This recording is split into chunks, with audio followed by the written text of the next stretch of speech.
Belén de Cava pregunta, ¿por qué dicen que las elecciones son reaccionarias? Y si fuera así, ¿por qué participan? Yo creo que Belén comete una pequeña confusión en el sentido de que nosotros no decimos que siempre las elecciones son reaccionarias. Las elecciones están profundamente condicionadas por el monopolio capitalista de los medios de comunicación, por la influencia que tienen en determinar las políticas estatales. Es decir, las elecciones no son realmente democráticas. Lo que es democrático es lo siguiente, que uno va a votar previa deliberación política. Es decir, en un régimen de trabajadores, el voto ciudadano sería el resultado de un debate político general. Asambleas, plenarios. Naturalmente hay gente que va a votar para un lado y hay gente que va a votar para el otro. Pero luego de una deliberación, no atomizado, manipulado por los medios de comunicación. Cuando nosotros decimos que las elecciones son reaccionarias, nos referimos a estas elecciones. Por ejemplo, no nos referimos a las elecciones que eligieron a Raúl Alfonsín. También estaban marcadas. Pero la agenda electoral no era una agenda reaccionaria considerando la totalidad de los candidatos. Era una agenda que, en forma inconsecuente, procuraba hacer una respuesta a años de dictadura militar. En forma inconsecuente, reconociendo la deuda externa, reconociendo la legislación que dictó la dictadura, pero prometiendo nunca más, juicio a las juntas, y eso dominaba el escenario electoral y provocó una gran ilusión de parte del electorado.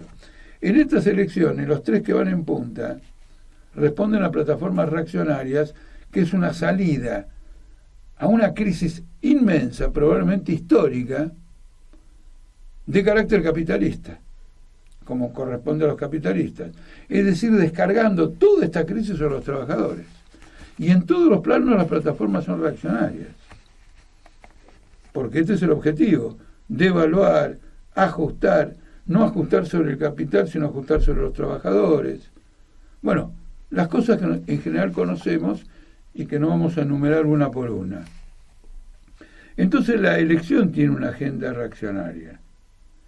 Y en los últimos días ha habido algunos cimbronazos por temor a una reacción popular y han aparecido de parte de estos candidatos planteamientos que circunscriben esto. Por ejemplo, Massa llevando un proyecto de ley al Congreso que elimina el impuesto a las ganancias, y el señor Milei votando a favor, en contra de toda la doctrina liberal y en contra de todos sus principios, según algunos porque tiene un acuerdo con Massa, pero también podría ser porque comprendió que si vota en contra de que los trabajadores no paguen impuestos, pierde la mitad del electorado.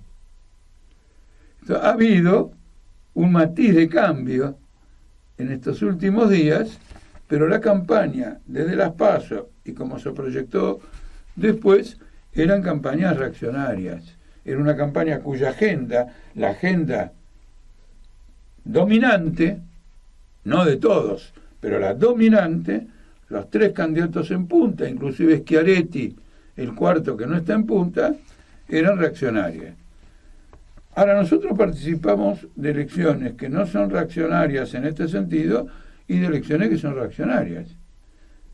Y diría, si Belén me lo permite, que tenemos más razón de participar en las reaccionarias que en las otras, si se puede hablar de esta manera, porque la pelea contra una campaña que tiene una agenda reaccionaria debe ser más fuerte para desenmascararla. Y a través del desenmascaramiento producir una reacción popular y quebrar ese tipo de campaña, no solo por medio del discurso, también por medio de la lucha, etcétera. Pero la peculiaridad de estas elecciones es una agenda capitalista de devaluación, de ataque, etcétera, que es compartida por los tres candidatos que están en punta.